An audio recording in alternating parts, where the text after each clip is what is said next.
എല്ലാവർക്കും നന്മ നിറഞ്ഞ ഒരു പുതുവത്സരം ആശംസിച്ചുകൊണ്ട് മുഖ്യ പ്രഭാഷണത്തിനായിട്ട് ഏറ്റവും ബഹുമാന്യായ Thiruvalla sub treasury officer Shri Shaju John സാറിനെ വിനയ പുരസ്സരം ക്ഷണിച്ചുകൊള്ളുന്നു.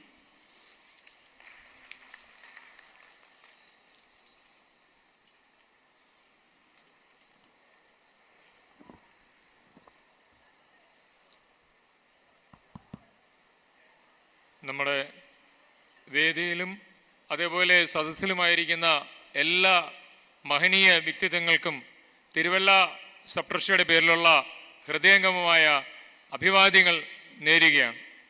തീർച്ചയായിട്ടും മാത്യു സാർ എന്നോട് ഇങ്ങനെയൊരു സമ്മേളനത്തെക്കുറിച്ച് പറഞ്ഞപ്പോൾ ഞാൻ ഒരിക്കലും പ്രതീക്ഷിച്ചില്ല ഇത്രയും മനോഹരമായ വളരെ ഹാള് മൊത്തം നിറഞ്ഞിരിക്കുന്ന ഒരു പ്രൗഢമായ ഒരു സദസ്സ് ആയിരിക്കുമെന്ന്.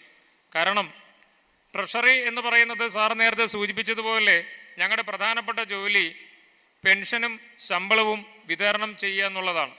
അതുകൊണ്ട് തന്നെ സർവീസ് സംഘടനകളുമായിട്ടും അതേപോലെ കേരളത്തിലുടനീളമുള്ള പെൻഷൻ സംഘടനകളുമായിട്ടും നല്ല ബന്ധത്തിലാണ് ട്രഷറി പ്രവർത്തിക്കേണ്ടത് എന്ന് ഞാൻ കരുതുന്നു, പ്രത്യേകിച്ച് ട്രഷറി ഓഫീസർമാർ.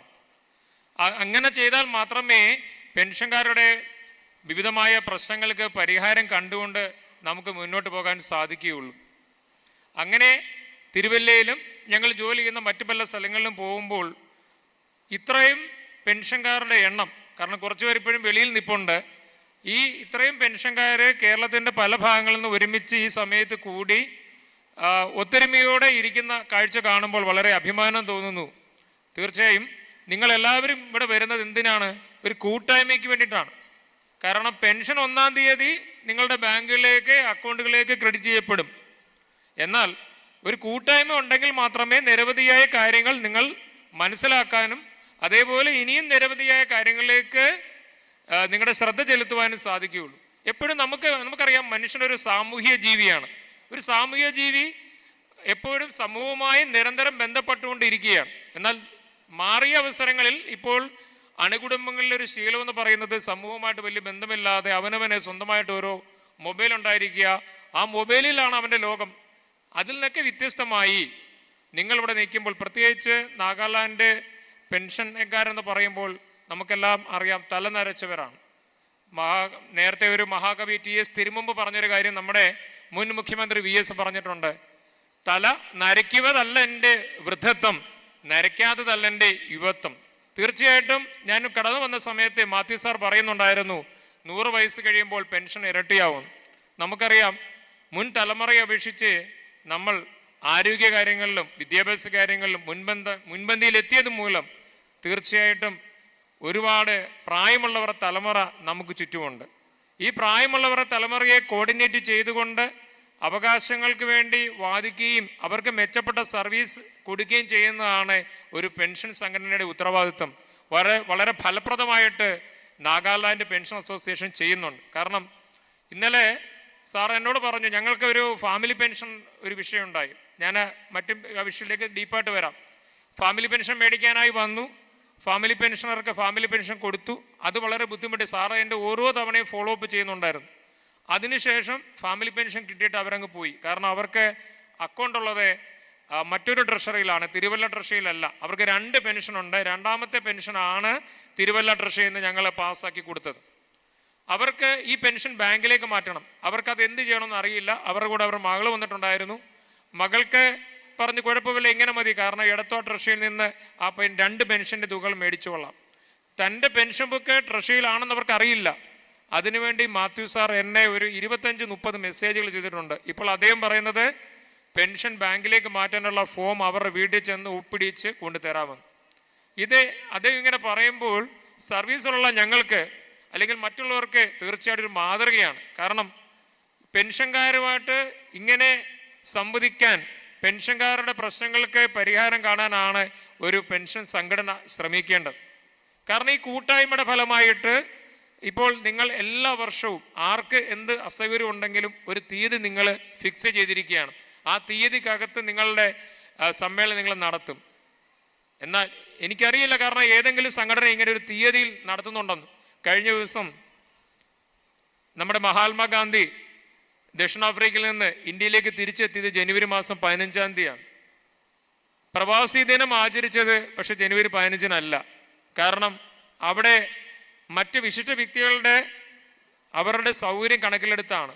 അങ്ങനെ പ്രധാനപ്പെട്ട പല കാര്യങ്ങളും പ്രധാനപ്പെട്ട ദിവസങ്ങളിൽ ആഘോഷിക്കാതെ വരുമ്പോൾ വർഷത്തിലൊരു ഫിക്സഡ് ദിവസം, ഒരു നിശ്ചിത തീയതി ക്രമീകരിച്ചുകൊണ്ട് മുഴുവൻ പേരും ഒരു ഹാളിൽ ഒത്തൊരുമിച്ച് കൂടുന്നുണ്ടെങ്കിൽ അത് നിങ്ങളുടെ ഏവരുടെയും സംഘാടനത്തിൻ്റെയും ഒരു കരുത്ത് തന്നെയാണ്.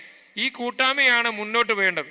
ഈ കൂട്ടായ്മ കൊണ്ട് മാത്രമേ നിങ്ങൾക്ക് മാനസികമായും ശാരീരികമായുള്ള ഒരു ഉല്ലാസവും സന്തോഷവും വരികയുള്ളൂ. എന്നാൽ മാത്രമേ സാറിൻ്റെ ഭാഷ പറയുന്നത് പോലെ അധിക കോണ്ടം പെൻഷൻ മേടിച്ചുകൊണ്ട് സന്തോഷത്തോടെ ഇരിക്കാൻ സാധിക്കുകയുള്ളൂ. കാരണം നമ്മൾ മനുഷ്യർക്ക് വേണ്ടത് എന്താണ്? ഒരു സന്തോഷം അല്ലെങ്കിൽ സമാധാനമാണ്. അതിന് ഈ കൂട്ടായ്മകൾ ഏറ്റവും ഫലപ്രദം തന്നെയാണ്. ഈ കൂട്ടായ്മകളിൽ നിങ്ങൾക്ക് ഒരുപക്ഷെ പല പല കാര്യങ്ങൾ ചെയ്യാൻ പറ്റും. വർഷത്തിലൊരിക്കൽ സമ്മേളിക്കുന്നത് കൂടാതെ ഈ കൂട്ടായ്മയിൽ ഏതെങ്കിലും തരത്തിലുള്ള സ്പെഷ്യലിസ്റ്റുകളുടെ ഡോക്ടർമാരുടെയൊക്കെ ഒരു സമ്മേളനത്തിൽ അവർക്ക് വേണ്ടി ഒരു പോർഷൻ കൊടുക്കാം. കാരണം നിങ്ങൾ പലപ്പോഴും ഹോസ്പിറ്റലിലൊക്കെ പോകുമ്പോൾ പല കാര്യങ്ങളും നിങ്ങൾക്ക് നേരിട്ട് ചോദിക്കാൻ സാധിക്കുകയില്ല. അവിടെ നിശ്ചിത സമയത്തിൽ നിങ്ങൾ തിരിച്ചു വരേണ്ടി വരും. പക്ഷെ ഇങ്ങനെയുള്ള യോഗങ്ങളൊക്കെ അവർക്കൊരു സമയം കൊടുത്തു കഴിഞ്ഞാൽ നിങ്ങൾക്ക് ലൈവായിട്ട് ചോദ്യങ്ങൾ ചോദിക്കാനും ഒരു സെക്കൻഡ് ഒപ്പീനിയൻ നിങ്ങൾക്ക് ലഭിക്കാനും സാധിക്കും. അതേപോലെ തന്നെയാണ് ഇപ്പോൾ പല അസോസിയേഷനുകളും ചെയ്യുന്നത് ഒരു ഉല്ലാസയാത്ര. നിങ്ങൾക്ക് മക്കളോടും കൊച്ചുമക്കളോടൊപ്പം യാത്ര ചെയ്യാൻ പറ്റും. പക്ഷേ നിങ്ങളുടെ പ്രായത്തിലുള്ള സമാന മനസ്കരായ ആൾക്കാരുടെ കൂടെ ഒരു യാത്ര ചെയ്യുമ്പോൾ സുരക്ഷിതമായി സന്തോഷത്തോടെ പോകാൻ സാധിക്കുന്ന ഇടങ്ങളിലേക്ക് യാത്ര ചെയ്യുമ്പോൾ കുറച്ചുകൂടി നിങ്ങൾക്കിടയിലെ ബന്ധം ദൃഢമാവുകയാണ്. ഞാൻ ഒരു സമ്മേളനത്തിൽ ഇപ്പം ഇങ്ങോട്ട് വരുന്നതിന് മുമ്പ് 5 മിനിറ്റ് ഞാൻ അവിടെ നിൽക്കുകയായിരുന്നു. അപ്പോൾ പുതുതായിട്ട് വന്ന ആൾക്കാർ പരിചയപ്പെടുത്തുന്നുണ്ടായിരുന്നു. ആ പുതുതായിട്ട് വരുന്ന ആൾക്കാർ പറയുന്നുണ്ട്, എനിക്ക് 90% പേരെ അറിയില്ല, എങ്കിലും ഞാൻ പലരെയും കണ്ടുമുട്ടുകയാണ്. നമ്മുടെ ജീവിതത്തിൽ ക്ഷണികമെന്ന് പറയും, നമ്മുടെ ജീവിതത്തിൽ നമ്മൾ വിചാരിച്ചാലും ഇല്ലെങ്കിലും ഇന്ന് നമ്മളിവിടെ എത്തിപ്പെടേണ്ടവരായിരുന്നു എന്ന നീതിയുടെ നിശ്ചയത്തിൽ നമ്മൾക്ക് എപ്പോഴും ബന്ധങ്ങൾ, സുദൃഢമായ ബന്ധങ്ങൾ ആവശ്യമാണ്. പ്രത്യേകിച്ച് പെൻഷൻകാരെ സംബന്ധിച്ചിടത്തോളം അവർക്ക് കൂടുതൽ കരുതൽ ആവശ്യമാണ്, തലോടൽ ആവശ്യമാണ്, ഊഷ്മളമായ ബന്ധങ്ങൾ ആവശ്യമാണ്.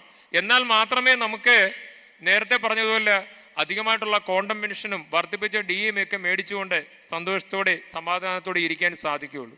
അങ്ങനെ ഇരിക്കുന്ന സമയത്ത് നമ്മൾക്ക് എന്ത് ചെയ്യാൻ പറ്റും? നമുക്ക് സമൂഹത്തിലേക്ക്, ഞാൻ ഇതിൻ്റെ ഓൺലൈനായിട്ടുള്ളത് ഞാൻ യാത്രക്കിടെ ശ്രദ്ധിച്ചു, സമൂഹത്തിലേക്ക് ഇറങ്ങിച്ചെന്ന് മറ്റു കാര്യങ്ങളിലേക്ക് നമുക്ക് സമൂഹത്തിനൊരു കൈത്താങ് കൊടുക്കാൻ സാധിക്കുകയുള്ളൂ. നിങ്ങൾക്ക് എല്ലാവർക്കും അറിയാവുന്നതുപോലെ ഇന്ത്യയുടെ 16ാം സംസ്ഥാനമായി നാഗാലാൻഡ് രൂപപ്പെടുമ്പോൾ 1963 ഡിസംബർ 1-ാം തീയതി ഈ കാണുന്ന പ്രൗഢിയൊന്നും നാഗാലാൻഡ് ഇല്ലായിരുന്നു. തീർച്ചയായിട്ടും നിങ്ങളെപ്പോലുള്ള ആൾക്കാരുടെ നിസ്വാർത്ഥമായ സേവനം കൊണ്ടാണ് ഇന്ന് നാഗാലാൻഡ് ഇത്രയും വികസിതമായും. കേന്ദ്ര സർക്കാരിൻ്റെ പ്രത്യേകമായിട്ടുള്ള പരിരക്ഷ വടക്കിഴക്കൻ സംസ്ഥാനങ്ങളിൽ ലഭിക്കുമ്പോൾ അതിൽ തലയെടുപ്പോട് നിൽക്കാൻ നാഗാലാൻഡ് സാധിക്കുന്നുണ്ട്. കുട്ടിക്കാലത്ത് സ്കൂൾ പുസ്തകങ്ങളിൽ കൂടെ നാഗാലാൻഡിനെ കുറിച്ച് പഠിക്കുമ്പോൾ നാഗാലാൻഡിൻ്റെ ഹോൺബിൽ ഉത്സവവും റാണി ഗാർഡൻ ലീവും ഒക്കെ കേട്ടുകൊണ്ടിരുന്ന എനിക്ക് ഇന്ന് നാഗാലാൻഡിൽ പോയി സേവനം അനുഷ്ഠിച്ച് ആ സംസ്ഥാനത്തിനും സ്വന്തം കുടുംബത്തിനും സ്വന്തം സമൂഹത്തിനും വളരെ നല്ല ഒരു അടിസ്ഥാനമുണ്ടാക്കി അടുത്ത തലമുറയിലേക്ക് ഇത് പകരുന്ന നിങ്ങളെ കാണുമ്പോൾ ലഭിക്കുന്ന ഊർജം വളരെ വലുതാണ്. തീർച്ചയായിട്ടും ഞാൻ അക്കാര്യത്തിൽ വളരെ സന്തോഷവാനാണ്. കാരണം ഇങ്ങനെ ഒരു സമൂഹത്തിന് മുമ്പിൽ അത്യാവശ്യം കുറച്ച് കാര്യങ്ങൾ പറയാൻ പറ്റിയാൽ ലഭിക്കുന്ന സന്തോഷം വളരെ വലുതാണ്. അതുകൊണ്ട് തന്നെ നേരത്തെ ഞാൻ പറഞ്ഞതുപോലെ തല നരച്ചതെന്ന് കരുതപ്പെടുന്ന നിങ്ങളുടെ വ്യക്തിത്വം സമൂഹത്തിലേക്ക് ഇറങ്ങിച്ചെന്ന് ആദ്യമേ സ്വന്തം കുടുംബങ്ങളിലും പിന്നെ അയൽപക്കത്തും നമ്മൾ ജീവിക്കുന്ന സമൂഹങ്ങളിലും നിങ്ങളെക്കുറിച്ച് അല്ലെങ്കിൽ നിങ്ങളെ കൊണ്ട് പല കാര്യങ്ങളും ചെയ്യാൻ സാധിക്കും. അതുകൂടി ചെയ്യുമ്പോൾ മാത്രമേ ഒരു മനുഷ്യൻ്റെ യാത്ര പൂർണ്ണതയിൽ എത്തുകയുള്ളൂ. നിങ്ങളുടെയും അടുത്ത തലമുറയിൽപ്പെട്ട എൻ്റെയും കുട്ടിക്കാലത്തേക്കാൾ വളരെ ബുദ്ധിമുട്ടിലായി ഇന്ന് നമ്മുടെ സമൂഹത്തിൽ മദ്യത്തിൻ്റെയും മയക്കുമരുന്നിൻ്റെയും ദുരുപയോഗം വളരെ കൂടുതലാണ്. ദുരുപയോഗം എന്ന് പറയാൻ പാടില്ല, ഉപയോഗം തന്നെ വളരെ കൂടുതലാണ്. അങ്ങനെയുള്ള എല്ലാ വിഷയങ്ങളിലും പെൻഷൻ സമൂഹത്തിന്, പെൻഷനേഴ്സിന് വളരെയധികം കാര്യങ്ങൾ ചെയ്യാൻ പറ്റും. എന്തുകൊണ്ടാണ്? ഈ കുട്ടികളുടെ രക്ഷിതാക്കൾ എപ്പോഴും തിരക്കിലാണ്. പിന്നെ ആർക്കാണ് തിരക്കില്ലാത്തത്? അവരെ നോക്കാൻ സാധിക്കുന്ന മുത്തച്ഛന്മാർക്കും മുത്തശ്ശിമാർക്കുമാണ്. തീർച്ചയായിട്ടും അവിടെയാണ് തല നരച്ച സമൂഹത്തിൻ്റെ പ്രസക്തി. ഏതൊരു സമൂഹത്തിലും തല നരച്ച വ്യക്തിത്വങ്ങൾക്ക് അർഹമായ പരിഗണനയും അംഗീകാരം കൊടുക്കുന്നുണ്ടോ എന്ന് സംശയമാണ്. കാരണം ട്രഷറിയിൽ പെൻഷൻ വിതരണം ചെയ്യുമ്പോൾ ചില ദുഃഖകരമായ കാഴ്ചകളും ഞങ്ങൾ കാണാറുണ്ട്. എത്രത്തോളം ഈ പെൻഷൻ അവർക്ക് വേണ്ടി ചെലവാക്കപ്പെടുന്നുണ്ടോ എന്ന് സംശയവും ഞങ്ങൾക്ക് വരാറുണ്ട്. അതുകൊണ്ട് തന്നെ ഈ ഓരോ സമ്മേളനങ്ങളും കഴിയുമ്പോൾ നമുക്ക് ഒന്ന് തിരിഞ്ഞു നോക്കി ഒരു പുനർവിചിന്തനം ആവശ്യമാണ് എല്ലാ കാര്യങ്ങളിലും. സാറ് പറഞ്ഞതുപോലെ അല്ലെങ്കിൽ മറ്റ് സംഘടനാ നേതാക്കന്മാർ സംസാരിച്ചതുപോലെ നിങ്ങളുടെയൊക്കെ കുടുംബ ബന്ധങ്ങളിലേക്ക് എല്ലാവരും കൂടെ ചേർന്നുകൊണ്ട് ദുഃഖകരമായ അവസരത്തിലും സന്തോഷം വരുന്ന അവസരത്തിലും ഒരു കൂട്ടായ്മ ഉണ്ടെങ്കിൽ അത് കുറച്ചുകൂടി ഊഷ്മളമാക്കേണ്ടതുണ്ട്. എന്നാൽ മാത്രമേ നമ്മുടെ ബന്ധങ്ങളിലേക്ക് കൂടുതൽ സന്തോഷവും സമാധാനവും കടന്നു ചെല്ലുകയുള്ളൂ. ഞാനിനി എൻ്റെ വിഷയത്തിലേക്ക് കടക്കുകയാണ്. തീർച്ചയായിട്ടും ഒരു ട്രഷറി ഓഫീസറായ എന്നെ ഇവിടെ വിളിച്ചു വരുന്നതിൻ്റെ ഉദ്ദേശം തന്നെ ട്രഷറിയും പെൻഷൻകാരും തമ്മിലുള്ള ബന്ധം എങ്ങനെ സുദൃഢമാക്കാം, എങ്ങനെ പ്രശ്നങ്ങൾ ഇല്ലാതാക്കാം എന്നുള്ളതാണ്. അങ്ങനെ എല്ലാ കാര്യങ്ങളും നല്ല രീതിയിൽ പോകണമെന്നുണ്ടെങ്കിൽ ചില കാര്യങ്ങൾ വ്യക്തത, ക്ലാരിറ്റി ആവശ്യമാണ്. നമുക്കറിയാം, ഒരു നാഗാലാൻഡ് പെൻഷൻ ഏതാണ്ട് 100% നാഗാലാൻഡ് ഏജിൽ നിന്ന് കേരള ഏജിയിലേക്ക് ട്രാൻസ്ഫർ ചെയ്ത് കേരളത്തിൻ്റെ ഏജി ഒരു പുതിയ പെൻഷൻ പേയ്മെൻറ്റ് ഓർഡറുമായി കൺസേൺഡ് ട്രഷറികളിലേക്ക് അയക്കുകയാണ്. ആ കൺസേൺഡ് ട്രഷറികൾ വന്നു കഴിയുമ്പോൾ നിങ്ങൾ അവിടെ പൂരിപ്പിച്ചു കൊടുക്കേണ്ടത് KYC, നോ യുവർ കസ്റ്റമർ ഫോമാണ്. ഈ KYC ഫോം പൂരിപ്പിച്ചു തരുമ്പോൾ അതിൽ ആകെ 3 ഷീറ്റ് മാത്രമേ ഉള്ളൂ. അതിൽ 3-ാമത്തെ ഷീറ്റിൽ നോമിനി ഡീറ്റെയിൽസ് ഉണ്ട്. ഈ നോമിനി ഡീറ്റെയിൽസ് എന്ന് പറയുന്നത് ഒരു പാനലാണ്. ഇലക്ഷന് വേണ്ടി നമുക്കറിയാം ഓരോ നിയോജക മണ്ഡലത്തിലും പാനലുകൾ ഉണ്ടാവും. ആ പാനലിൽ നിന്ന് ഒരാളെ തിരഞ്ഞെടുക്കും എന്ന് പറയുന്ന പോലെ KYCയിൽ 4 പേരെ വെക്കാനുള്ള നോമിനേഷൻ പാനലുണ്ട്. അതേപോലെ സിഗ്നേച്ചറും ഉണ്ട്. ഈ 4 നോമിനേഷൻ പാനലിൽ നിന്നാണ് account opening, pensioners treasury savings bank PTSB account ഓപ്പണിങ്ങിലേക്ക് നമ്മൾ ഒരു നോമിനിയെ വെക്കുക. ഒന്നിലധികം നോമിനിയെ വെക്കാം, പക്ഷെ അന്നേരം നമ്മുടെ റേഷ്യോ അവിടെ പറയണം. അങ്ങനെ ഒരു നോമിനേഷൻ ഉണ്ടെങ്കിൽ ഉള്ള ഗുണമെന്താണ്? ഏതെങ്കിലും ഒരു പെൻഷനർ മരണപ്പെട്ട് കഴിയുമ്പോൾ അക്കൗണ്ടിൽ ബാക്കി നിൽക്കുന്ന തുക ലഭിക്കണമെങ്കിൽ അക്കൗണ്ടിന് നോമിനേഷൻ വേണം. ഇവിടെ പെൻഷൻ ബാങ്കിൽ നിന്നും വാങ്ങുന്ന ഒരു ന്യൂനപക്ഷം ഉണ്ടെന്ന് ഞാൻ ചിന്തിക്കുന്നു. ബാങ്ക് അക്കൗണ്ടുകൾക്കും നോമിനേഷൻ ആവശ്യമാണ്. കാരണം നാഗാലാൻഡ് സാറ് പറഞ്ഞതുപോലെ 50% DA ലഭിക്കുന്ന സംസ്ഥാനമാണ്.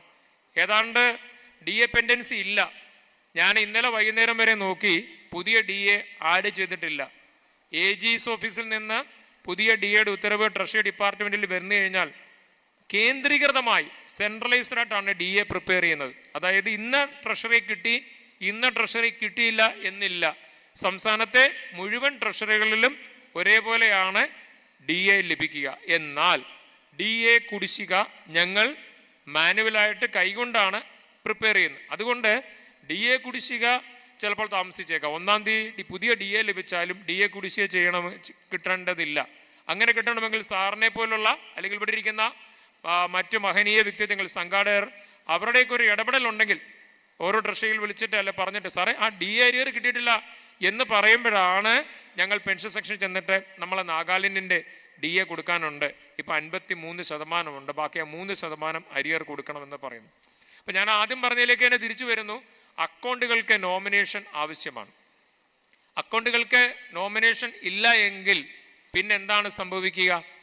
പലപ്പോഴും പെൻഷനേഴ്സ് തിരക്കുള്ള സമയത്ത് ട്രഷറികളിൽ പറ്റില്ല. ആദ്യത്തെ ഒരു 10 വർക്കിംഗ് ഡേ കഴിഞ്ഞാൽ തിരുവല്ലയിൽ കൂടെ പോകുമ്പോൾ അല്ലെങ്കിൽ വേറെ ഏതെങ്കിലും ട്രഷറിയിലൂടെ പോകുമ്പോൾ അവിടുന്ന് ചെല്ലുക, ട്രഷറിയിൽ നിങ്ങൾ തിരക്കിനിടയിൽ 1 മിനിറ്റ് മാത്രം കാണുന്ന ആൾക്കാരോട് പരിചയപ്പെടുക, ഒന്നുകൂടി പറയൂ എൻ്റെ അക്കൗണ്ടിന് നോമിനേഷൻ ഉണ്ടോ എന്ന് ചോദിക്കുക. ഉണ്ട് എന്ന് പറയുമ്പോൾ ആരാണെന്ന് തിരക്കുക. നമ്മുടെ പാസ്ബുക്കിൽ നോമിനേഷൻ രജിസ്റ്റേർഡ് എന്ന് മാത്രമേ ബാങ്കുകളിലുള്ളൂ. നോമിനി ആരാണെന്ന് എഴുതാനുള്ള ഒരു കോളം ഇല്ലായിരുന്നു. അതുകൊണ്ട് ഓരോരുത്തരും ആദ്യമേ ഉറപ്പുവരുത്തുക, ബാങ്കിലായാലും ട്രഷറിയിലായാലും അക്കൗണ്ടുകൾക്ക് നോമിനേഷൻ ഉണ്ട് എന്നുള്ളത്. രണ്ടാമത്തെ ഒരു കാര്യം എന്ന് പറയുന്നത് പെൻഷൻ ബുക്ക് വീട്ടിൽ ചെന്ന് പരിശോധിക്കുക. കാരണം ഫാമിലി പെൻഷൻ്റെ കോളത്തിൽ പേര് ഉണ്ടോ എന്നുള്ളതാണ്. അത് ഇപ്പോൾ ഒരാളുടെ ജീവിത പങ്കാളി മരണപ്പെട്ട് കഴിഞ്ഞു, രണ്ടാമത് വിവാഹം കഴിച്ചു കഴിഞ്ഞാൽ AG's ഓഫീസുമായിട്ട് ബന്ധപ്പെട്ട് ആ കോളത്തിൽ രണ്ടാമത്തെ ജീവിത പങ്കാളിയെ ചേർക്കാനുള്ള അവസരമുണ്ട്. അപ്പോൾ എല്ലാവരും രണ്ടാമത് ചിന്തിക്കേണ്ടതും പ്രവർത്തിക്കേണ്ടതുള്ള കാര്യം മറ്റ് പെൻഷൻകാരോട്, ഇന്ന് വരാത്തവരോടും പറയേണ്ടത്, പെൻഷൻ പേയ്മെൻറ്റ് ഓർഡർ PPOയിലെ പെൻഷൻ, ഫാമിലി പെൻഷൻ നോമിനേഷൻ ഉണ്ടോ എന്നുള്ളത്. അവിടെ നോക്കുമ്പോൾ കാണാം നിങ്ങളുടെ ഭാര്യയുടെ അല്ലെങ്കിൽ ഭർത്താവിൻ്റെ പേര്. പക്ഷേ പലപ്പോഴും ഞങ്ങളുടെ ഒരു വിഷമം, ഈ ഭാര്യമാരുടെ പേര് സ്കൂളിൽ പഠിച്ച പേരായിരിക്കാം, അല്ലെങ്കിൽ ജോലിയുള്ള പേരായിരിക്കാം. പക്ഷെ നിങ്ങളുടെ കയ്യിൽ ആ പേരിൽ പ്രൂഫില്ല. പ്രത്യേകിച്ച് നിങ്ങൾ ആധാർ കാർഡ് എടുക്കുന്ന സമയത്ത് ഭാര്യയുടെയും ഭർത്താവിൻ്റെയും കൂടെ പേര് ചേർത്തിട്ടാണ് ആധാർ കാർഡ്. സത്യത്തിൽ നമുക്കറിയാം ഇത് തുല്യതയുടെ സമൂഹമാണ് ഇപ്പോൾ. ഭാര്യയും ഭർത്താവും സ്ത്രീയും പുരുഷനും തുല്യരാണ്. അപ്പോൾ തീർച്ചയായിട്ടും ആധാർ കാർഡ് എടുക്കുന്ന സമയത്ത് നിങ്ങൾക്കൊരു പേരുണ്ട്, നിങ്ങൾക്കൊരു ഐഡൻറ്റിറ്റി ഉണ്ട്. അതുകൊണ്ട് ആ പേരിൽ മാത്രമേ എടുക്കാവൂ. ഇനി എടുത്തുപോയി ഇനി എന്ത് ചെയ്യും? നിങ്ങൾക്ക് ഒന്ന് തിരുത്താനുള്ള അവസരമുണ്ട്. ആധാറിലെ പേരും ഇനിഷ്യലൊക്കെ തിരുത്താനുള്ള അവസരങ്ങൾ നമുക്കുണ്ട്. ഇനി അങ്ങനെ സാധിക്കുന്നില്ല എങ്കിൽ 1 and same സർട്ടിഫിക്കറ്റ് മേടിച്ച് ഭദ്രമായി വെക്കുക. ONE 1 and same. ആരാണ് ഈ 1 and same തരുന്നത്? നിങ്ങൾ താമസിക്കുന്ന സ്ഥലത്തെ വില്ലേജ് ഓഫീസറാണ് 1 and same സർട്ടിഫിക്കറ്റ് തരുന്നത്. 2021 ഉത്തരവിലൂടെ കേരള ഗവൺമെൻറ് ഗസറ്റഡ് ഉദ്യോഗസ്ഥരെയും കൂടി ഇതിന് ചുമതലപ്പെടുത്തിയിട്ടുണ്ട്. അപ്പം ഞാൻ ആദ്യം പറഞ്ഞത് അക്കൗണ്ട് നോമിനേഷൻ, രണ്ടാമത് പറഞ്ഞത് ഫാമിലി പെൻഷൻ്റെ നോമിനേഷൻ എന്ന് വേണേൽ പറയാം. ഫാമിലി പെൻഷൻ ആർക്ക് നൽകണം? അവിടെ ആ പേരുള്ള ആളിൻ്റെ കയ്യിൽ ആ പേരിനെ സപ്പോർട്ട് ചെയ്യുന്ന ഡോക്യുമെൻ്റ് ഉണ്ടായിരിക്കണം. അത് ആധാർ കാർഡാണ്, പാൻ കാർഡാണ് എങ്കിൽ നല്ലത്. ഇതിൽ പേര് വ്യത്യാസം ഉണ്ടെങ്കിൽ 1 and same certificate concerned village ഓഫീസിൽ നിന്നോ അല്ലെങ്കിൽ ഒരു ഗസറ്റഡ് ഉദ്യോഗസ്ഥൻ്റെ നിന്നോ വാങ്ങി വെക്കുക. നമ്മുടെ നാട്ടിലെ ഗസറ്റഡ് ഉദ്യോഗസ്ഥർ ആരാണ്? അത് നിങ്ങൾ ശ്രദ്ധിക്കേണ്ട ഒരു കാര്യമാണ്. ഗസറ്റഡ് പോസ്റ്റ് എന്ന് പറഞ്ഞു കഴിഞ്ഞാൽ ഗസറ്റഡ് ഉദ്യോഗസ്ഥർ കേരള സർക്കാർ ജീവനക്കാരാണ്. ശാസ്ത്രീയ മേഖലയിലോ എയ്ഡഡ് മേഖലയിലോ ജോലി ചെയ്യുന്നവരല്ല. KSEB, KSRTC അല്ലെങ്കിൽ കേന്ദ്രത്തിൻ്റെ ഇൻകം ടാക്സ് അതുപോലുള്ള സ്ഥലങ്ങളുള്ളവരല്ല. കേരള സർക്കാരാണ് ഇത് വിതരണം ചെയ്യുന്നത് കൊണ്ട് തന്നെ കേരള സർക്കാരിലെ ഗസറ്റഡ് ഉദ്യോഗസ്ഥന്മാർ മാത്രമേ ഞങ്ങൾ ഗസറ്റഡ് ആയിട്ട് പരിഗണിക്കുകയുള്ളൂ. കാരണം ഞങ്ങൾ ഒരു പേപ്പർ മേടിക്കുമ്പോൾ ആ പേപ്പറിന് ആധികാരികത വേണം. അത് ഹയർ അതോറിറ്റിയുടെ പരിശോധനയ്ക്ക് വിധേയമാക്കുമ്പോൾ ഒരു ബുദ്ധിമുട്ട് നിങ്ങൾക്കും ഞങ്ങൾക്കും വരാൻ പാടില്ല. അങ്ങനെയുള്ള ഒരു ഗസറ്റഡ് ഓഫീസർ നൽകുമ്പോൾ അദ്ദേഹത്തിന് ഒരു നമ്പറുണ്ട്, PN, പെൻ എന്ന് പറഞ്ഞാൽ പെർമനന്റ് എംപ്ലോയി നമ്പർ. അത് ക്ലാസ് 4 മുതൽ ഗസറ്റഡ് ഓഫീസേഴ്സ് വരെയുള്ള എല്ലാവർക്കും ഉണ്ട്. അദ്ദേഹത്തിൻ്റെ പെൻ നമ്പർ അതിൽ ഉണ്ടായിരിക്കണം, ആ സീലിൽ ഉണ്ടായിരിക്കണം. അപ്പം നമുക്ക് അക്കൗണ്ട് ഉണ്ട്, അക്കൗണ്ടിൻ്റെ നോമിനേഷൻ ഉണ്ട്, ഫാമിലി പെൻഷന് നമ്മൾ ഉറപ്പുവരുത്തുക. കാരണം എന്താണ്? നമ്മൾക്ക് ശേഷം മറ്റൊരാൾക്ക് ഒരു ബുദ്ധിമുട്ട് വരാൻ പാടില്ല. ശരിയല്ലേ സർ? നമുക്ക് ശേഷം മറ്റൊരാൾക്ക് ഒരു ബുദ്ധിമുട്ട് വരാൻ പാടില്ല. പിന്നീട് എന്താണ്? നമ്മൾ ചെക്കുമായിട്ട് വന്ന് ട്രഷറി വന്ന് മേടിക്കുകയാണ്. ഇപ്പോൾ പുതിയ ആൾക്കാർ നിപ്പുണ്ട്. അവർക്ക് പേ ടു സെൽഫ് എന്ന് എഴുതി അല്ലെങ്കിൽ പേ ടു മറ്റൊരാളുടെ പേരെഴുതി മുമ്പിൽ ഒപ്പിട്ട് പുറകിൽ വരുന്ന ആൾ ഒപ്പിട്ട് ട്രഷറിയിൽ വന്ന് പെട്ടെന്ന് തന്നെ പെൻഷൻ വാങ്ങിപ്പോകാം. പക്ഷേ കുറേ നാൾ കഴിഞ്ഞാൽ എന്ത് സംഭവിക്കും? നമ്മുടെ ഒപ്പിന് ബുദ്ധിമുട്ടുകൾ വരും, അല്ലേ? പ്രായമാകുമ്പോൾ നമ്മുടെ കൈകൾ വിറയ്ക്കും, പലതരത്തിലുള്ള രോഗങ്ങൾ നമ്മളെ പിടിപെടും. അല്ലെങ്കിൽ തന്നെ ഒരു 10 പ്രാവശ്യം ഒപ്പിട്ടാൽ 11ാമത്തെ ഒപ്പിന് ചെറിയ വ്യത്യാസം വരാം. അപ്പോൾ അങ്ങനെ ഒപ്പിന് വ്യത്യാസം ഉണ്ടെങ്കിൽ ഇപ്പോൾ എന്താണെന്നറിയാമോ? നമുക്ക് പണ്ടത്തെ പോലുള്ള, ഞാൻ നേരത്തെ സൂചിപ്പിച്ചതുപോലെ ആമുഖത്തിൽ പറഞ്ഞതുപോലെ ഒരു ഊഷ്മളത ബന്ധങ്ങളിൽ ഇല്ല എന്നൊരു വിഷയമുണ്ട്. എന്തിനും ഏതിനെയും സംശയത്തോടെ വീക്ഷിക്കുന്ന ഒരു സമൂഹം. അതിന് സപ്പോർട്ടിംഗ് ആയിട്ട് നിരവധി വിഷയങ്ങൾ ഞങ്ങൾ ഉണ്ട്. ട്രഷറി ഡിപ്പാർട്ട്മെൻറ്റിൽ ഞങ്ങൾക്ക് തന്നെ പല ബുദ്ധിമുട്ടുകളുണ്ട്. അപ്പോൾ അതുകൊണ്ട് തന്നെ ഈ ഒപ്പിൽ സംശയം വരുന്ന ഒരു വിഷയങ്ങളുണ്ട്. അപ്പോൾ എന്ത് ചെയ്യാൻ പറ്റും? ഒപ്പിടാൻ ബുദ്ധിമുട്ടുള്ളവർ ഒപ്പിട്ടാൽ വേറെ ഉള്ളവർ പെൻഷൻ മേടിക്കേണ്ട എന്നാണോ? അല്ല. അവർക്ക് 3 ഓപ്ഷൻസ് ഉണ്ട്. ഒന്നാമത്തെ ഓപ്ഷൻ, അവർക്ക് വിരലടയാളം പതിക്കാം. അതായത് ചെക്കിൻ്റെ മുമ്പിൽ അവർ ഒപ്പിടുന്നതിന് പകരം വിരലടയാളം പതിക്കുന്നു. അങ്ങനെ ഒരാൾ വിരലടയാളം പതിച്ചാൽ എങ്ങനെയാണ് ട്രഷറി അത് മനസ്സിലാക്കുക? അതിന് ഞങ്ങൾക്ക് ഉത്തരവുകളുണ്ട്. ഒന്ന്, ഈ വിരലടയാളം ഒരു ഗസറ്റഡ് ഉദ്യോഗസ്ഥൻ സാക്ഷ്യപ്പെടുത്തണം. ഗസറ്റഡ് ഉദ്യോഗസ്ഥൻ സാക്ഷ്യപ്പെടുത്തണം. ആ ഉത്തരവിൽ പിന്നീട് വന്ന ഉത്തരവിൽ പറയുന്നത്, നിങ്ങൾ താമസിക്കുന്ന സ്ഥലത്തെ പഞ്ചായത്ത് മെമ്പറോ മുനിസിപ്പൽ മെമ്പറോ കോർപ്പറേഷൻ മെമ്പറോ സാക്ഷ്യപ്പെടുത്തിയാൽ മതി. അത് എനിക്ക് തോന്നുന്നു നിങ്ങൾക്ക് കുറച്ചുകൂടെ സൗകര്യമാണ്. കാരണം നാഗാലാൻഡിൽ നിന്ന് എത്തിക്കഴിഞ്ഞിട്ട് നമ്മളെ നാട്ടിലുള്ള ഗസറ്റഡ് ഉദ്യോഗസ്ഥരെ കണ്ടുപിടിച്ച് നടക്കണ്ട. നമ്മളെല്ലാവരും ഒരു ജനാധിപത്യ വ്യവസ്ഥിതിയിൽ ഭാഗഭാക്കാവുന്ന ആൾക്കാരാണ്. അതുകൊണ്ട് തന്നെ നമ്മൾക്ക് നമ്മുടെ പ്രദേശത്തെ പഞ്ചായത്ത് മെമ്പറെ അല്ലെങ്കിൽ മുനിസിപ്പൽ കൗൺസിലറെ കണ്ടുപിടിക്കാൻ സാധിക്കും. അങ്ങനെ അവർ ചെയ്യുമ്പോൾ എന്താണ്, ഞങ്ങളുടെ ചെക്ക് ബാങ്കിൻ്റെ ചെക്ക് പോലെ തന്നെയാണ്, ഒത്തിരി വലുതുമല്ല ചെറുതുമല്ല. അപ്പം മുമ്പിൽ തമ്പ് ഇംപ്രഷൻ വെച്ചുകൊണ്ട് തമ്പ് ഇംപ്രഷൻ ഓഫ് ശ്രീ അല്ലെങ്കിൽ ശ്രീമതി ഈസ് അറ്റസ്റ്റഡ് എന്നെഴുതി അവരുടെ ഒരു സൈൻ മാത്രമേ മുമ്പിൽ വെക്കാൻ സ്ഥലമുള്ളൂ. അതുകൊണ്ട് പുറകിൽ ഒരിക്കൽ കൂടി തമ്പ് ഇംപ്രഷൻ വെച്ചുകൊണ്ട് ലെഫ്റ്റ് ഹാൻഡ് തമ്പ് ഇംപ്രഷനാണ് എടുക്കുന്നെങ്കിൽ ഉത്തരവിൽ ലെഫ്റ്റ് ഹാൻഡ് പറയാത്തത് കൊണ്ട് തമ്പ് ഇംപ്രഷൻ എന്ന് പറഞ്ഞാൽ മതി. Thumb impression of Shrimati is attested by me എന്ന് പറഞ്ഞ് ഒരു ഡേറ്റഡ് സൈൻ ഈ പഞ്ചായത്ത് മെമ്പർ, മുനിസിപ്പൽ മെമ്പർ അല്ലെങ്കിൽ ഗസറ്റഡ് ഉദ്യോഗസ്ഥൻ ചെയ്യുന്നു. അത് ഡേറ്റഡ് സൈൻ ആയിരിക്കണം. കാരണം ആ തീയതിക്ക് വിലയുണ്ട്. ആ തീയതി തന്നെ ആയിരിക്കണം ചെക്കിൻ്റെ തീയതി. ആ തീയതിയിൽ തന്നെ ട്രഷറിയിൽ പ്രസന്റ് ചെയ്യുകയും വേണം. അപ്പോൾ ഈ പഞ്ചായത്ത് മെമ്പറെ ഞങ്ങളെങ്ങനെ തിരിച്ചറിയും? തിരുവല്ല ട്രഷറിയിലെ എനിക്ക് എങ്ങനെ പഞ്ചായത്ത് മെമ്പർമാരെ തിരിച്ചറിയാൻ പറ്റും? അവർക്കൊരു സ്ക്വയർ അല്ലെങ്കിൽ റെക്ടാങ്കുലർ ചതുരത്തിലുള്ള ഒരു സീല് കണ്ട്, അത് കൂടാതെ അവർ പ്രതിനിധാനം ചെയ്യുന്ന മുനിസിപ്പാലിറ്റി പഞ്ചായത്തിൻ്റെ ആയിട്ടുള്ള ഒരു റൗണ്ട് സീലും. എനിക്ക് തോന്നുന്നു ഞാൻ പറയുന്നത് എല്ലാവർക്കും മനസ്സിലാകുന്നു എന്ന് തോന്നുന്നു. എന്തെങ്കിലും സംശയം ഉണ്ടെങ്കിൽ നിങ്ങളൊരു കൈവക്കി കാണിച്ചാൽ നിർത്തി ഒരിക്കൽ കൂടി പറയുന്നത് എനിക്ക് യാതൊരു മടിയുമില്ല. കാരണം ഞാൻ നിങ്ങൾക്ക് ഇത്തരം കാര്യങ്ങൾ പറഞ്ഞു തരാൻ വേണ്ടി മാത്രമാണ് വന്നിരിക്കുന്നത്.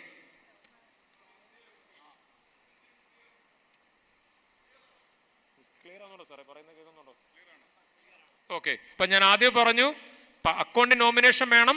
രണ്ടാമത് ഓർമ്മിപ്പിച്ചത് ഫാമിലി പെൻഷൻ മേടിക്കുന്ന ആളുടെ പേരുണ്ടോ എന്ന് ഉറപ്പുവരുത്തുക. മൂന്നാമത് കറക്റ്റായിട്ട് ഒപ്പിട്ട് മാറുക. ഇനി ഒപ്പിടും ബുദ്ധിമുട്ടുണ്ടെങ്കിൽ ഒരു ഗസറ്റഡ് ഉദ്യോഗസ്ഥനെ കൊണ്ട് അല്ലെങ്കിൽ ഒരു പഞ്ചായത്ത് ജനപ്രതിനിധികളെ കൊണ്ട് അറ്റസ്റ്റ് ചെയ്യിച്ച് മാറുക. ഇനി മൂന്നാമതൊരു ഓപ്ഷനുണ്ട്, പക്ഷേ അത് ചെലവേറിയ ഓപ്ഷനാണ്. മണി ഓർഡറായിട്ട് വാങ്ങുക.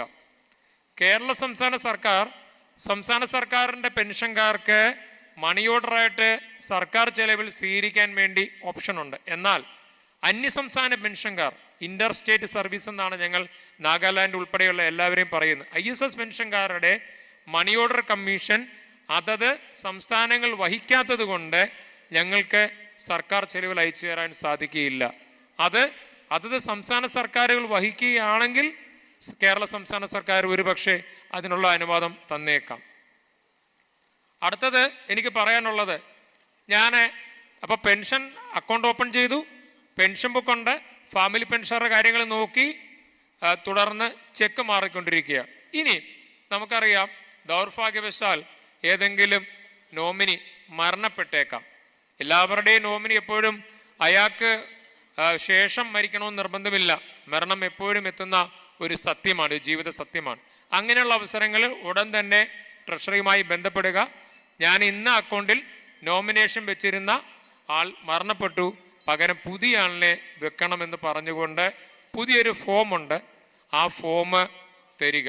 അങ്ങനെ ആ അക്കൗണ്ട് ഞങ്ങൾ നോമിനേഷൻ മാറ്റും. ഇതേ കാര്യം തന്നെ ബാങ്കിൽ നമുക്ക് ചെയ്യാൻ പറ്റും.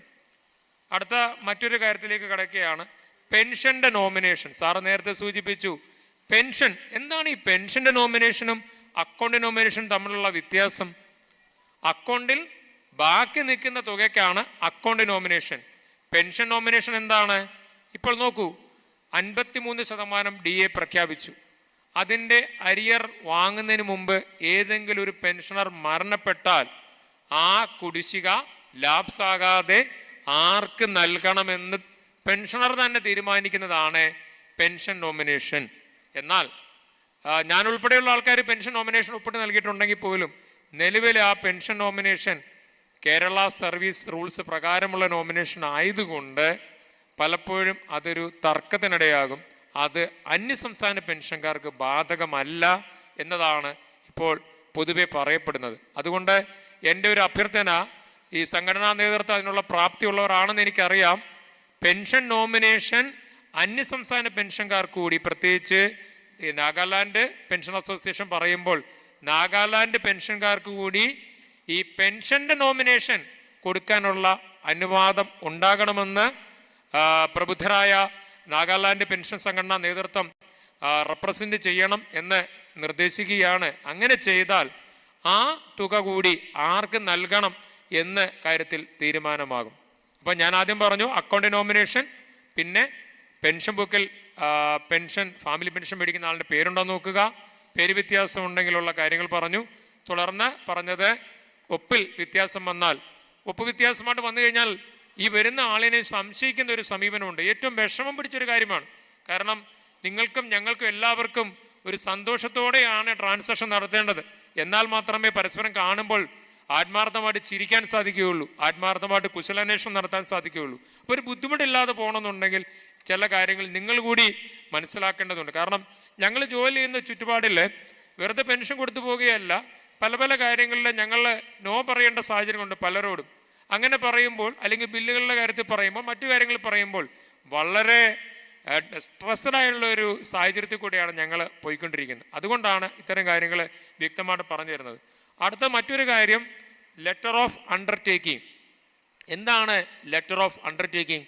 നോക്കൂ, 53% DA ഞങ്ങൾ കൈകൊണ്ട് കണക്കൂട്ടിയപ്പോൾ തെറ്റുപറ്റിപ്പോയി. അപ്പോൾ മാത്യു സാറിന് ഞാൻ 3% പകരം കൊടുത്ത തുക കുറച്ച് കൂടിപ്പോയി, ഒരു 0 കൂടിപ്പോയി. പിന്നീട് ഞങ്ങൾ തന്നെ പരിശോധിക്കുകയോ ഇൻസ്പെക്ഷൻകാർ പരിശോധിക്കുകയോ ചെയ്തപ്പോൾ അത് അധികമാണ്. ഇപ്പോൾ സാറിനോട് പറഞ്ഞു, സാറേ ഇത് കൂടുതലാണ്, സാറിന് തന്ന തുക ഞങ്ങൾ തിരിച്ചു പിടിക്കുകയാണ് പറഞ്ഞ്, ചിലപ്പോൾ ചില സാഹചര്യങ്ങൾ പറയാതെ പെട്ടെന്ന് തന്നെ അക്കൗണ്ട് ബാലൻസ് ഉണ്ടെങ്കിൽ ഇങ്ങനെ എടുക്കും, എന്നിട്ട് പിന്നെ ബോധ്യപ്പെടുത്തും. അങ്ങനെ പെൻഷൻ വിതരണം ചെയ്യുന്ന ബാങ്കുകൾക്കോ ട്രഷറികൾക്കോ ചെയ്യണമെങ്കിൽ ഒരു അണ്ടർടേക്കിംഗ് കൂടി ആവശ്യമാണ്. നമ്മൾ ട്രഷറികളിൽ അല്ലെങ്കിൽ ബാങ്കിൽ നമ്മൾ അക്കൗണ്ട് ഓപ്പണിംഗ് ഫോം ഒപ്പിട്ട് കൊടുക്കുമ്പോൾ ഇത്തരത്തിലുള്ള കുറേ കാര്യങ്ങൾ അതിനകത്ത് വരുന്നുണ്ട്. അന്ന് തരാത്ത ഒരു അണ്ടർടേക്കിംഗ് ആണ് ഇപ്പോൾ ഞങ്ങൾ പുതുതായി ആവശ്യപ്പെടുന്ന ലെറ്റർ ഓഫ് അണ്ടർടേക്കിംഗ്. അത് തരാത്തവരുടെ ലിസ്റ്റ് കുറേ കൈമാറിയിട്ടുണ്ട്. അതുമായിട്ട് ഞാനിപ്പോൾ ഇതിൻ്റെ എല്ലാ ഫോമുകളുടെ മാതൃക ഇവിടെ ഏൽപ്പിച്ചിട്ടാണ് പോകുന്നത്.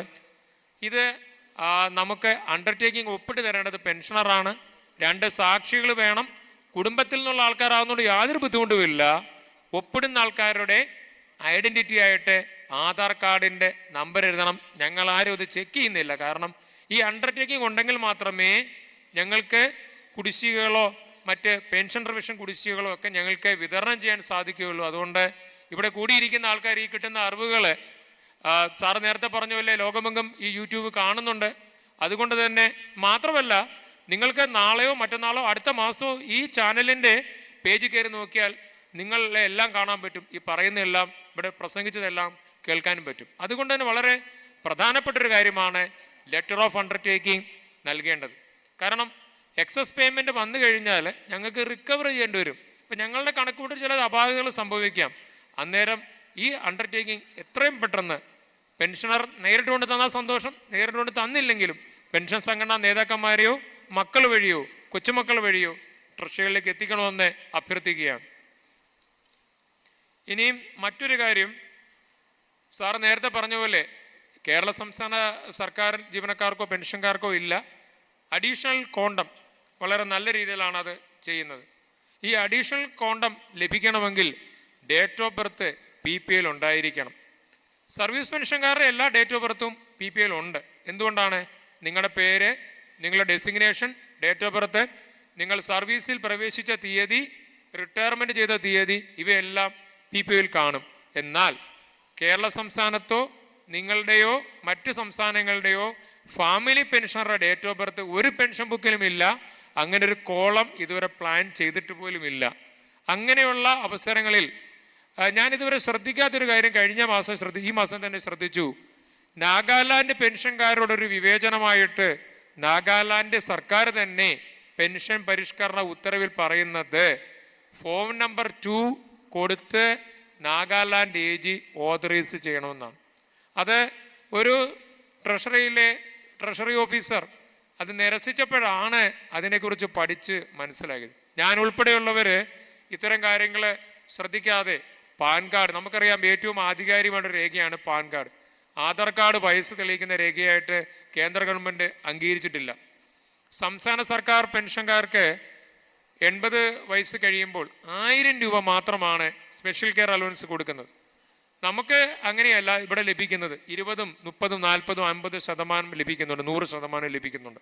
അത്തരം അവസരങ്ങളിൽ ഫാമിലി പെൻഷൻ നോക്കൂ, ഫാമിലി പെൻഷൻ കൊടുക്കുകയാണ്.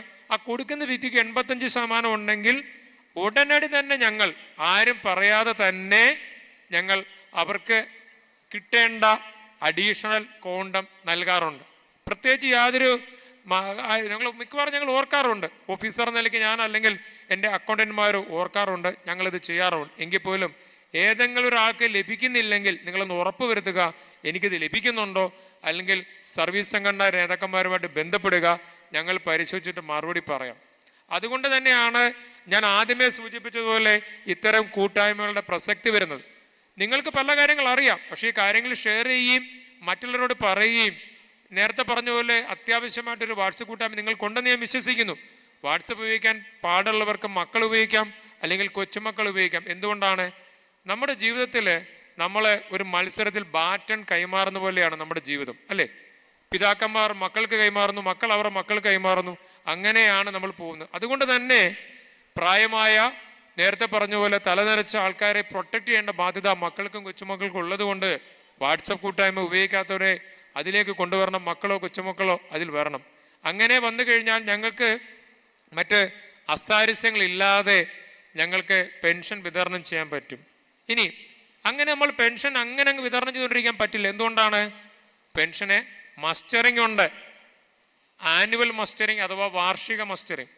ഇപ്പോൾ ഈ മാസമാണ് എൻ്റെ മുമ്പിലിരിക്കുന്ന ഒരു സാറ് വന്ന് എൻ്റെ അടുത്ത് വന്ന് മസ്റ്റർ ചെയ്തെങ്കിൽ അടുത്ത വർഷം ജനുവരി 25-ാം തീയതിക്ക് മുമ്പായിട്ട് അദ്ദേഹം മസ്റ്റർ ചെയ്യണം. എന്തിനാണ് 25-ാം തീയതിക്ക് മുമ്പായിട്ട് മസ്റ്റർ ചെയ്യണം എന്ന് പറയുന്നത്? 26-നോ 27-നോ എന്തെങ്കിലും കുഴപ്പമുണ്ടോ? ഞങ്ങൾ 1-ാം തീയതി പെൻഷൻ ലഭിക്കണമെങ്കിൽ 25, 26 തീയതികളിലാണ് ഈ പെൻഷൻ പ്രോസസ്സ് ചെയ്യുന്നത്. ഒരു ട്രഷറിയിൽ നിന്ന് വാങ്ങുന്ന എല്ലാ പെൻഷനുകളും ഏതാണ്ട് ഇന്ത്യയിലെ ഒട്ടുമിക്ക സംസ്ഥാനങ്ങളും ട്രഷറിയിലുണ്ട്.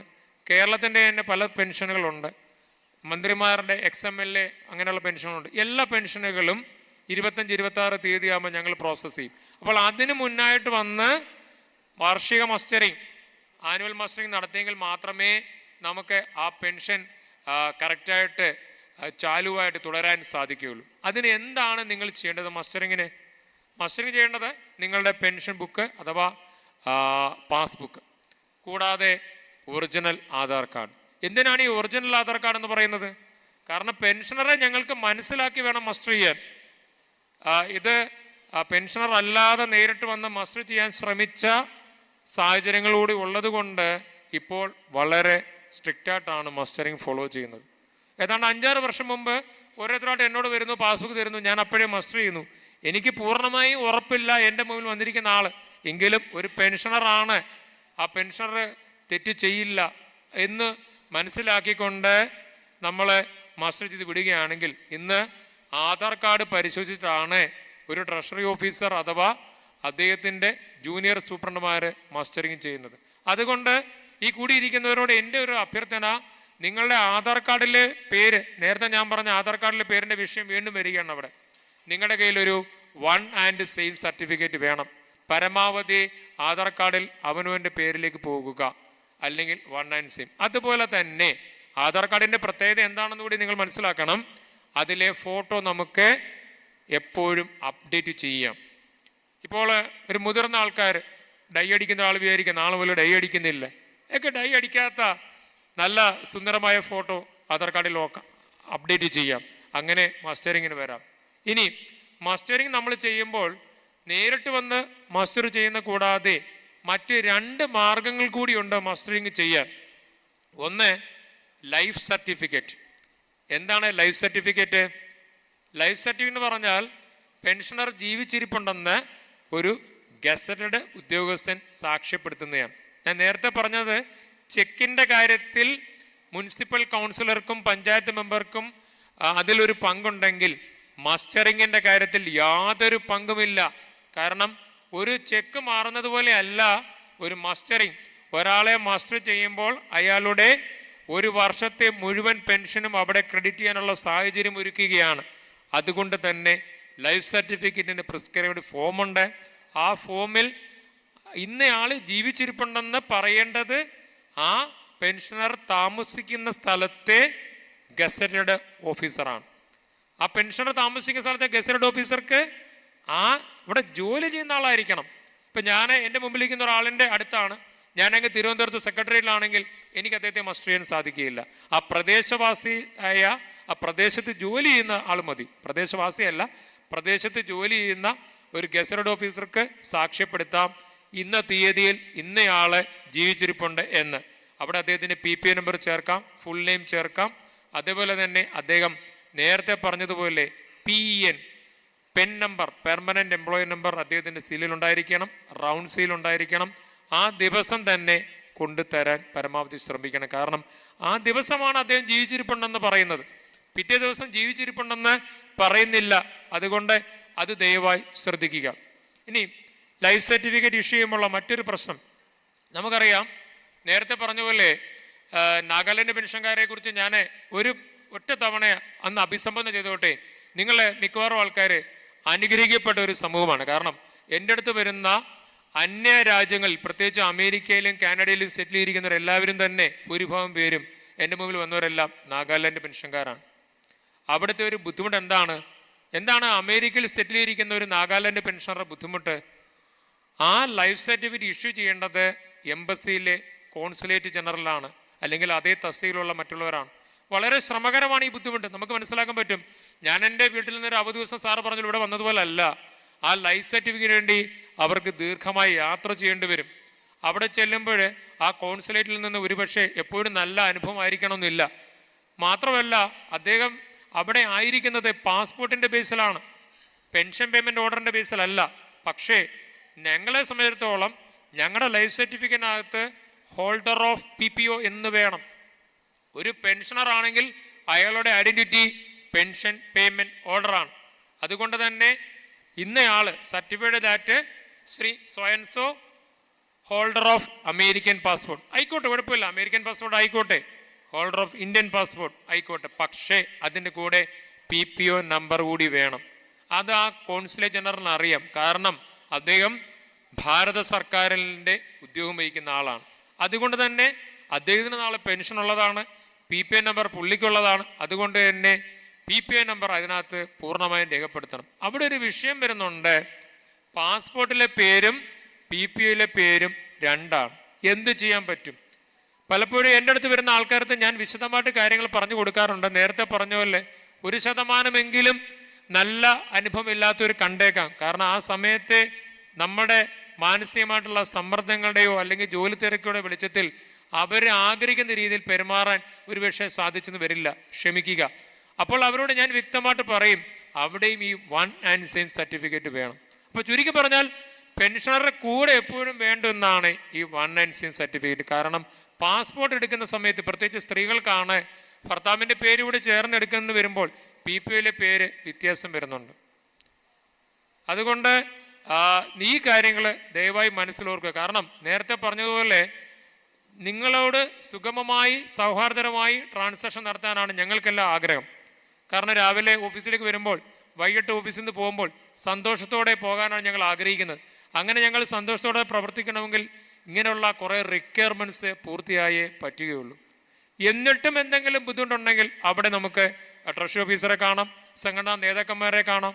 പക്ഷെ പരമാവധി നല്ല ഒരു സർവീസ് തരാൻ ഞങ്ങൾ ആഗ്രഹിക്കുന്നു.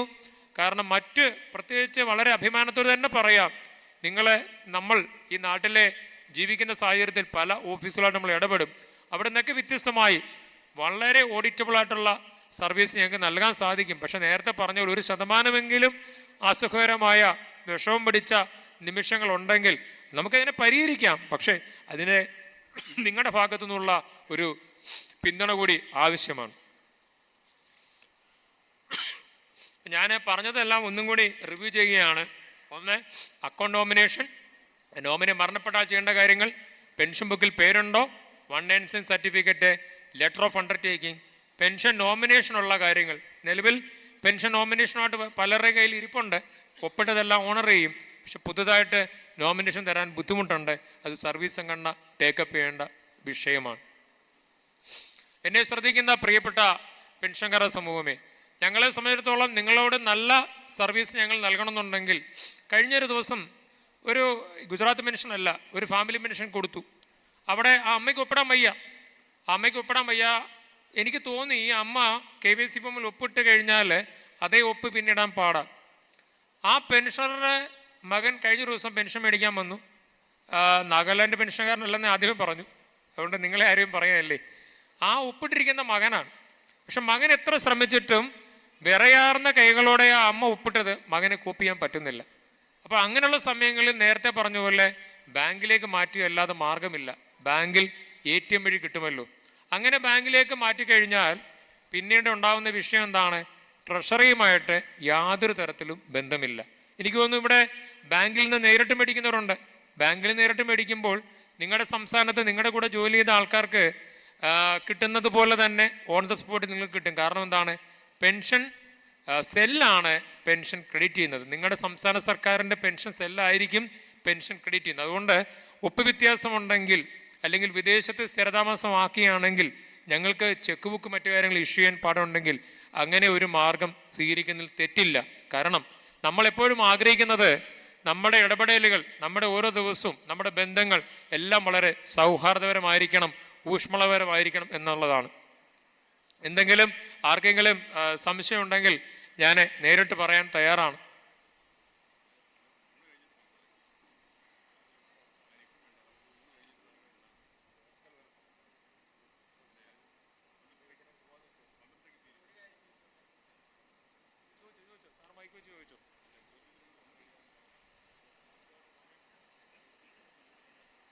സാർ മൈക്കോട് ചോദിച്ചാൽ മറുപടി.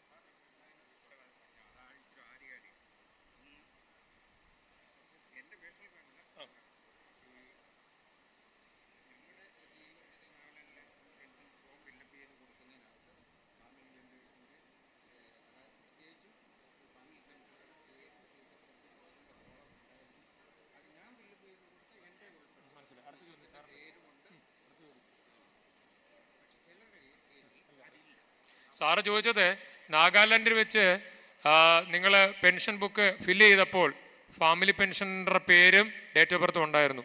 അതെന്തുകൊണ്ടാണ് ഇപ്പോൾ ഇല്ലാത്തത്?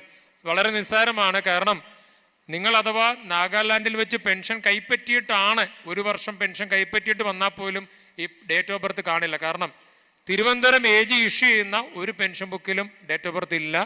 ഇപ്പം ഞങ്ങളുടെ തന്നെ ഒരു ഓൺലൈൻ സോഫ്റ്റ്വെയർ വഴിയാണ് ഞങ്ങളുടെ സർക്കാർ ജീവനക്കാരുടെ പെൻഷൻ വരുന്നത്. അതിലും ഭാര്യയുടെ അല്ലെങ്കിൽ ഭർത്താവിൻ്റെ ഡേറ്റ് ഓഫ് ബർത്ത് ഇല്ല. ഇല്ല സാർ, പെൻഷൻ ബുക്കിലില്ല സാറേ.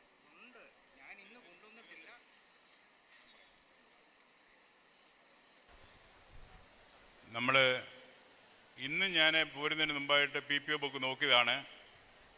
PPO ബുക്കിൻ്റെ 6ാമത്തെ പേജിൽ ഫാമിലി പെൻഷനെ കുറിച്ചുള്ള ഡീറ്റെയിൽസ് എഴുതേണ്ടതാണ്. എന്നാൽ ഫാമിലി പെൻഷനുടെ ഡേറ്റ് ഓഫ് ബർത്ത് എഴുതാനായിട്ട് നമ്മുടെ PPO ബുക്കിൻ്റെ 6ാമത്തെ പേജിൽ ആ പ്രൊവിഷൻ കൊടുക്കുന്നതിന് പകരമായിട്ട് ചിൽഡ്രൻ, അതായത് നമ്മുടെ മക്കളുടെ ഡേറ്റ് ഓഫ് ബർത്ത് കൊടുക്കാനായിട്ടുള്ള പ്രൊവിഷനാണ് അതിൻ്റെ അകത്ത് കാണിച്ചിരിക്കുന്നത്. അത് നമ്മുടെ ദൗർഭാഗ്യമാണ്, നമുക്ക് ടേക്കപ്പ് ചെയ്യാം. അതുപോലെ തന്നെ ഒരു കാര്യം കൂടെ പറഞ്ഞോട്ടെ, സാറിൻ്റെ പ്രസംഗം കൺക്ലൂഡ് ചെയ്തതിന് ശേഷം ഞാൻ പറഞ്ഞോളാം. ഞാൻ പിന്നോട് പറയാം. നമ്മൾ കൃത്യമായിട്ട് പറഞ്ഞിരുന്നു, വാട്സപ്പിലൂടെ മെസ്സേജ് തന്നിരുന്നു, പെൻഷൻ സംബന്ധമായിട്ടുള്ള എന്തെങ്കിലും സംശയങ്ങളുണ്ടെങ്കിൽ നിങ്ങൾ എന്നെ അറിയിക്കണം, അദ്ദേഹവുമായിട്ട് ടേക്കപ്പ് ചെയ്യാവുന്ന. അങ്ങനെ ആരും 1-2 വ്യക്തികൾ ചില സംശയങ്ങൾ പറഞ്ഞിരുന്നു. അതിൻ്റെ എല്ലാം മറുപടികൾ അദ്ദേഹവുമായിട്ട് ചോദിച്ച് വാട്സപ്പിൽ കൂടെ പ്രസിദ്ധീകരിച്ചിട്ടുണ്ട്. ഇനിയുള്ള സംശയങ്ങൾ ഇനി ചോദ്യോത്തരങ്ങളായിട്ട് നീങ്ങിക്കഴിഞ്ഞാൽ നമ്മുടെ സമയം പോകും. 12:30 നമുക്ക് തീർക്കാനുള്ളതുകൊണ്ട് സംശയങ്ങളുള്ളവർ എനിക്ക് എഴുതി തരിക. ഞാൻ അദ്ദേഹവുമായിട്ട് ഏർപ്പെട്ട് അതിൻ്റെ മറുപടി കൺസേൺഡ് വ്യക്തികളെയും പെൻഷൻസ് അസോസിയേഷൻ്റെ മുഴുവൻ സമൂഹത്തെയും വാട്സപ്പിലൂടെ അറിയിക്കുന്നതാണ്. Thank you. ഓക്കെ. അപ്പോൾ ഞാൻ എൻ്റെ പ്രസംഗം കൺക്ലൂഡ് ചെയ്യുന്നതിന് മുമ്പായിട്ട് പറയുകയാണ്, നമ്മൾ നൂതനമായ ടെക്നോളജികൾക്ക് നേരെ മുഖം തിരിഞ്ഞു നിന്നിട്ട് കാര്യമില്ല. അതുകൊണ്ട് തന്നെ ഇപ്പോൾ വാട്സപ്പ് എന്ന് പറയുന്നത് ലോകമെങ്ങും നമുക്ക് ആശയവിനിമയത്തിന് ഉപയോഗിക്കാൻ പറ്റുന്നൊരു കാര്യമാണ്.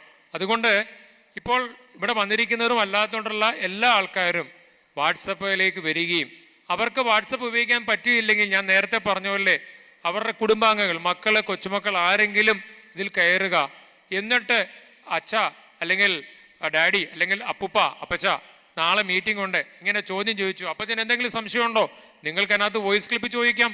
അതേ വോയിസ് ക്ലിപ്പിലെ കാര്യങ്ങൾ എന്നോട് ബഹുമാനരായ സംഘടനാ നേതാക്കാർ അല്ലെങ്കിൽ മാത്യു സാർ അയച്ചു തന്നാൽ ഞാൻ അതിന് കറക്റ്റായിട്ടുള്ള മറുപടി നൽകാം. അപ്പോൾ അത് നിങ്ങൾക്ക് ലഭിക്കും. ഇങ്ങനെയാണ്. ഇപ്പം ഞാൻ നോക്കൂ, ഞാൻ ആദ്യം വന്നപ്പോൾ പറഞ്ഞതുപോലെ എനിക്ക് സത്യത്തിൽ വലിയ സന്തോഷമുണ്ട്. കാരണം നമ്മളെല്ലാവരും ഒരു കൂട്ടായ്മയുടെ ഭാഗമായി നിന്നെങ്കിൽ മാത്രമേ നമുക്ക് മുന്നോട്ട് ശരിക്കും പോകാൻ പറ്റുകയുള്ളൂ. ആദ്യത്തെ തലമുറയിൽ സമയത്തോളം സാമ്പത്തികമായിട്ടുള്ള ബുദ്ധിമുട്ടുകളും പ്രയാസങ്ങളും ഉണ്ടെങ്കിൽ ഇന്ന് ആർക്കും തന്നെ അങ്ങനെയുള്ള ബുദ്ധിമുട്ടുകൾ ഇല്ല. ഒരു ചെറിയ ന്യൂനപക്ഷത്തിന് ചെറിയ തോതിൽ ബുദ്ധിമുട്ടുകൾ കണ്ടേക്കാം. അത് നേരത്തെ സാറ് സൂചിപ്പിച്ചതുപോലെ ചികിത്സാ സഹായം ഉൾപ്പെടെയുള്ള കാര്യങ്ങളിലേക്കൊക്കെ എല്ലാവരോടും ചേർന്ന് ഒരു കൈത്താങ് കൊടുക്കുമ്പോൾ അതൊക്കെ തീരാവുന്ന വിഷയമുള്ളൂ. പിന്നെ നമുക്ക് വേണ്ട എന്താണ്? സർക്കാരിൻ്റെ ഈ വർഷത്തെ പദ്ധതി പോലെ കരുതലും കൈത്താങ്ങുമാണ്. അത് ചെറിയ സംശയങ്ങളായിക്കോട്ടെ, ബുദ്ധിമുട്ടുകളായിക്കോട്ടെ, എവിടെങ്കിലും ഏതെങ്കിലും ട്രഷറിയിലെ തടസ്സങ്ങളാക്കിക്കോട്ടെ, അത് പരിഹരിക്കാൻ നിങ്ങളുടെ സംഘടനാ നേതൃത്വത്തിന് സാധിക്കും എന്നുള്ള വിശ്വാസമുണ്ട്. ആ സംഘടനാ നേതൃത്വവും നിങ്ങളുമായിട്ട് യോജിച്ചു പോകാൻ തന്നെയാണ് കേരളത്തിലെ ട്രഷറി സമൂഹവും തീരുമാനിച്ചിരിക്കുന്നത്. ഞങ്ങളെ സംബന്ധിച്ചിടത്തോളം ഞങ്ങൾ നൽകുന്ന സർവീസ് കുറച്ചുകൂടി ഫലപ്രദമായ രീതിയിൽ നൽകണം ഞങ്ങൾക്ക് ആഗ്രഹമുണ്ട്. കാരണം അതാണ് കാലം ആവശ്യപ്പെടുന്നതും. എന്നെ ഇത്ര നേരം ശ്രവിച്ച എല്ലാ പ്രിയപ്പെട്ട പെൻഷൻകാരോടുള്ള നന്ദി സ്നേഹം ഞാൻ അറിയിക്കുന്നു. എന്നെ ഇതിനുവേണ്ടി ക്ഷണിച്ച മാത്യു സാറ്, മറ്റ് സംഘടനാ നേതാക്കളോടുള്ള നന്ദി സ്നേഹം അറിയിച്ചുകൊണ്ട് എൻ്റെ കർത്തവ്യത്തിൽ നിന്ന് വിരമിക്കുകയാണ്. എല്ലാവരെയും എല്ലാ ആശംസകളും. ഇത് ഈ ആദ്യത്തെ സെക്കൻഡ് സാറ്റർഡേയാണ് ഈ വർഷത്തെ. അതുകൊണ്ട് എല്ലാവർക്കും നന്മ നിറഞ്ഞ പുതുവർഷം ആശംസിച്ചുകൊണ്ട് നിർത്തുന്നു. നമസ്കാരം.